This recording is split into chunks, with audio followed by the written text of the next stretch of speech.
iaitu tentang ayat Quran tadi, Tan Sri. Jangan berlaku zalim. Jadi jangan berlaku zalim ni yang Muhammad fahamlah. Memulakan pemberian wang untuk negeri-negeri ini, kita adil kepada semua. Jangan kita mulakan bagi peruntukan tapi kita ada benda yang kita tak adil. Jangan kita bagi adil. Saya tak sebut zalim, saya sebut tak kena bagi adil. Keadilannya apa Tan Sri? Di bulan puasa yang mana semua kita iktikaf di masjid, angkat tangan tengah malam, Allah makbul doa kita. Tidak ada hijab kita dengan Allah Ta'ala. Kita berdoa. Dan kita minta doa kita ialah supaya kerajaan bagi peruntukan kepada ahli parlimen. Saya minta besok hari PMKT, saya minta Perdana Menteri boleh umumkan sesuatu yang terbaik. Ini untuk pahala.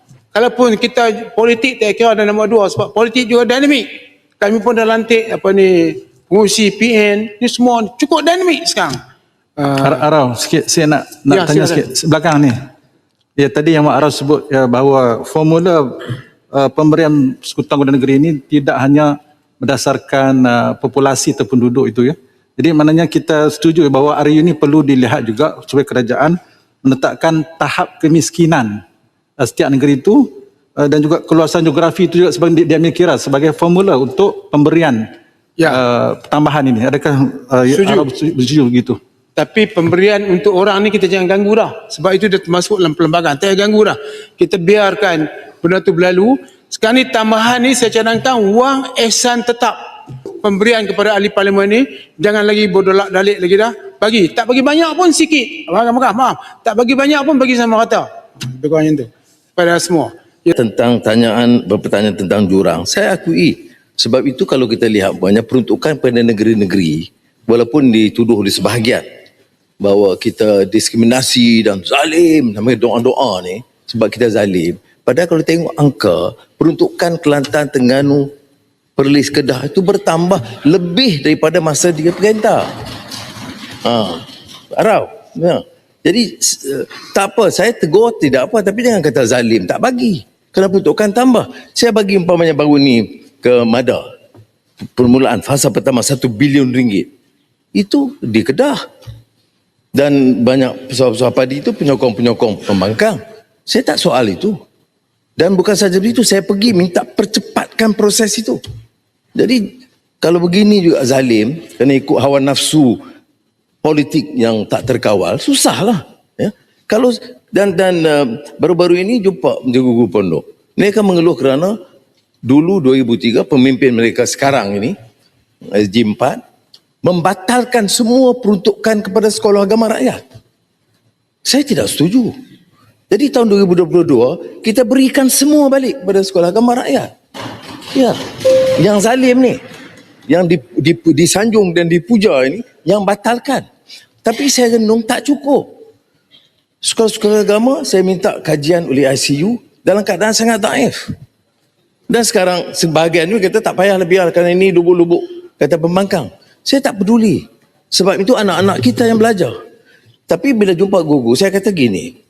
Dulu pondok-pondok dan pesantren ini benteng pertahanan akidah, ilmu dan kekuatan Islam.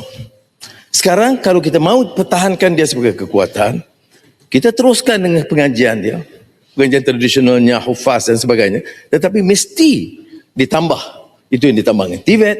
Dan ditambah saya kata dengan pengajian digital, AI.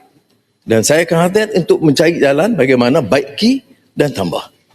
Ini untuk dari segi apa yang disebut oleh Larut, itu bagaimana kita kurangkan jurang. Kerana jurang sekolah pondok, sekolah agama dengan sekolah menengah kebangsaan pun jauh beza dia. Baik. Begitu juga dengan negeri.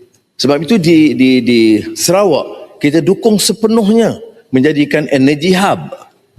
Sabah sekarangnya blue economy. Sepenuhnya kita bagi sokongan kerana dia menjadi suatu kekuatan baru, strategi baru untuk mengembangkan ekonomi Sabah dan Sarawak. Begitu juga dengan negeri lain.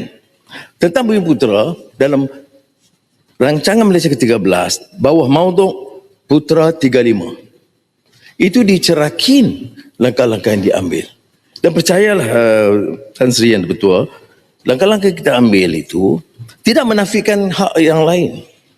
Sebab itu saya sebut apa dia untuk masyarakat India, apa mereka orang asli, apa untuk Sabah dan Sarawak. Tetapi tak boleh tinggal tuntutan dan masalah yang dihadapi oleh majoriti rakyat dan kebetulan majoriti yang miskin di kalangan Bumiputera. Sebab itu ada Putera 35 yang mencerahkan mengambil langkah-langkah yang lebih daripada yang pernah dilakukan untuk mengangkat martabat mereka. Jadi saya terima baik cadangan apa yang disinggung oleh Yang Berhormat Larut, dan saya percaya dengan langkah ini kita dapat mengurangkan jurang baik pendapatan di antara kaum atau inter dan juga wilayah. Dan tidak bukan mudah kita buat sejak 60 tahun yang lalu untuk meringankan jurang, tapi saya harus nyatakan di sini kalau lihat perkembangan-perkembangan terutama yang amat memprihatinkan Sabah Sarawak, keadaan mereka tu jauh lebih baik sekarang. Ini terserah juga tentang pimpinan dan tata kelola negeri masing-masing yang jauh lebih ke depan, yang nampak mengambil sikap yang positif. Terima kasih. Baik, saya dah tutup dengan Perdana Menteri PM Datuk Seri Anwar Ibrahim sekali lagi menegaskan bahawa kerajaan pimpinannya bukan sebuah kerajaan yang zalim seperti digambarkan sesetengah pihak dalam isu peruntukan kerajaan persekutuan kepada kerajaan negeri. Anwar yang juga Menteri Kewangan berkata, berdasarkan angka peruntukan, negeri-negeri seperti Kelantan, Terengganu, Perlis dan Kedah menerima jumlah yang lebih tinggi berbanding ketika pentadbiran terdahulu. Saya ditegur tidak apa, tapi jangan kata zalim tak bagi. Kerana peruntukan itu bertambah. Umpamanya baru-baru ini, saya beri kepada Lembaga Kemajuan Pertanian Muda, MADA, di Kedah, fasa pertama RM1 bilion. Ramai pesawah-pesawah padi itu penyokong pembangkang, tetapi saya tak soal tentang itu. Malah saya juga pergi minta percepatkan proses itu. Jadi kalau begini juga zalim kerana ikut hawa nafsu politik yang tak terkawal, susahlah, katanya di Dewan Rakyat hari ini ketika sesi waktu pertanyaan-pertanyaan Menteri MQT, terdahulu Ketua Pembangkang. Datuk Seri Hamzah Zainuddin menyatakan bahawa fokus kerajaan tidak seharusnya hanya tertumpu kepada menjaga fiskal negara semata-mata, sebaliknya unjuran yang dibuat perlu realistik dan selari dengan perancangan. Jika tidak, jurang antara wilayah dalam negara dikhawatiri akan terus melebar, kata ahli Parlimen Larut itu. ulang-ulangan bahasa jaga, suara jaga supaya lunak didengar, Tadi Yang Amat Berhormat Perdana Menteri ada menyebutkan soal berkaitan dengan bantuan per kapita kepada sekolah agama rakyat yang ditarik dulu. Maksudnya zalimlah orang yang tarik tu dulu. Boleh tak Yang Amat Berhormat Perdana Menteri kita pun baca kunut nazilah kepada orang yang zalim tu. Baik. Terima kasih Tan Sri Speaker, terima kasih Yang Amat Berhormat Perdana Menteri. Baik, silakan. Saya terima kasih ya, suara amat terkawal. Ya.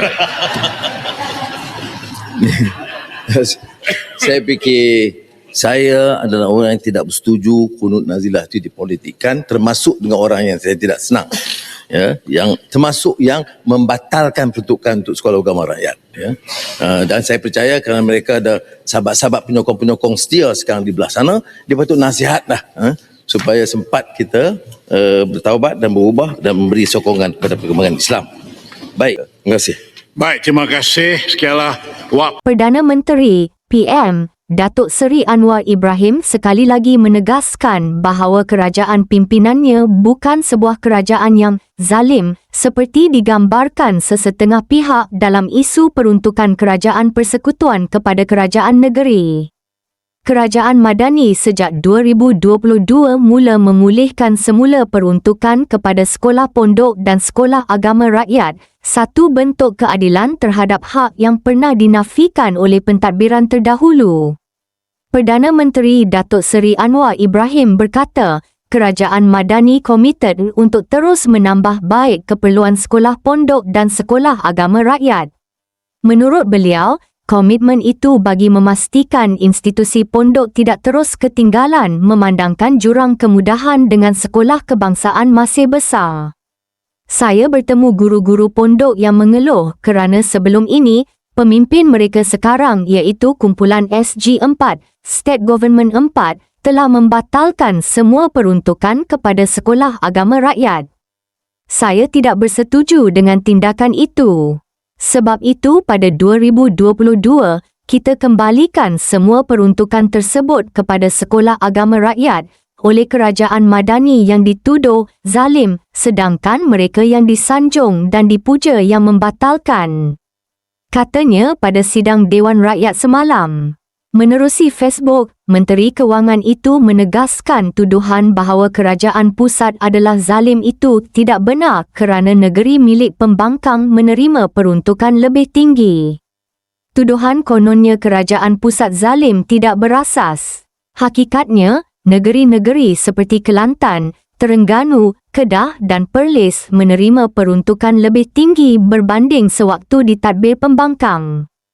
Sekolah agama rakyat yang dulu ditarik peruntukannya kini dibantu semula, tanpa memilih siapa penyokongnya. Peliknya, yang membatalkan peruntukan kepada sekolah agama rakyat itulah yang disanjung dan dipuja ketika ini. Manakala kerajaan ini yang memberikan semula peruntukan itu dituduh zalim, kongsinya dalam hantaran di Facebook. Penyokong pembangkang memperkecil jasa Perdana Menteri Datuk Seri Anwar Ibrahim memberi peruntukan dalam Belanjawan 2026 kepada negeri Terengganu seharusnya meneliti perincian belanjawan, bukannya hanya menyandarkan kepada komen warganet di alam siber. Aktivis Pakatan Harapan Kelantan, Muhammad Hishamuddin Azali atau Syamgas hari ini menepis dakwaan pentadbir Facebook, FB, Friends of MB Terengganu terkait muat naik Belanjawan 2026, siapa dapat lebih, siapa dapat sisa.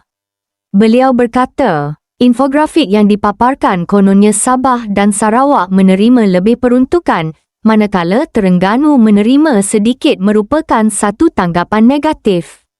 Katanya, pada era pemerintahan Kerajaan Madani Terengganu, sebaliknya mendapat peruntukan lebih, sekaligus rakyat di negeri berkenaan dapat menikmati hasilnya. Bila rujuk Perbelanjaan Persekutuan Zaman Perikatan Nasional, PN, tahun 2022, Kerajaan Terengganu cuma dapat RM5.99 bilion sahaja berbanding tahun 2024 dapat RM7.23 bilion iaitu zaman Datuk Seri Anwar Ibrahim jadi Perdana Menteri, PM, jauh lebih tinggi peruntukan diberikan. Zaman PN, 2022, jumlah perbelanjaan persekutuan untuk Terengganu hanyalah RM5.99 bilion. Untuk projek khusus hampir tiada disebut nama negeri. Manakala di era Kerajaan Madani, 2024, pula, perbelanjaan naik kepada RM7.23 bilion 2024. Projek besar 2026 untuk Terengganu lagi banyak berbanding negeri lain di Semenanjung, jelas beliau dalam satu muat naik di Facebook. Dalam kenyataan sama, Muhammad Hishamuddin turut menyenaraikan projek di Terengganu antaranya Jalan Baharu Bukit Bayas Kubang Tangga dan Jalan Kampung Tok Adis Kampung Banggol. Projek lain kata beliau, termasuk kerja menaik taraf Jalan Persekutuan Setiu, menaik taraf sistem saliran di Mak Cili Paya, Kemaman, projek kawalan hakisan Pantai Rusila di Marang, menaik taraf Stadium Hoki Gong Badak, serta pelaksanaan RTB Nasional bernilai RM2.2 bilion yang meliputi projek kawalan banjir dan pemeliharaan pantai termasuk di Terengganu. Ujarnya, zaman dahulu bajet hanya janji tetapi sekarang bajet jadi jalan, parit, banjir dan rezeki rakyat. Tentang STR dan SARA pula. Ia merupakan pertolongan yang tepat dan bersasar daripada Kerajaan Madani. Kerajaan bukan beri ikut parti, tapi ikut keperluan rakyat. Negeri paling ramai penerima STR dan SARA ialah Kelantan, Kedah, Perlis dan Terengganu kerana di situlah paling ramai rakyat miskin. Kesannya nyata, kadar kemiskinan dapat diturunkan, kuasa beli rakyat meningkat dan peniaga kecil hidup semula. Yang pernah dilupakan kini diberi peluang. Itulah makna sebenar Madani, katanya lagi.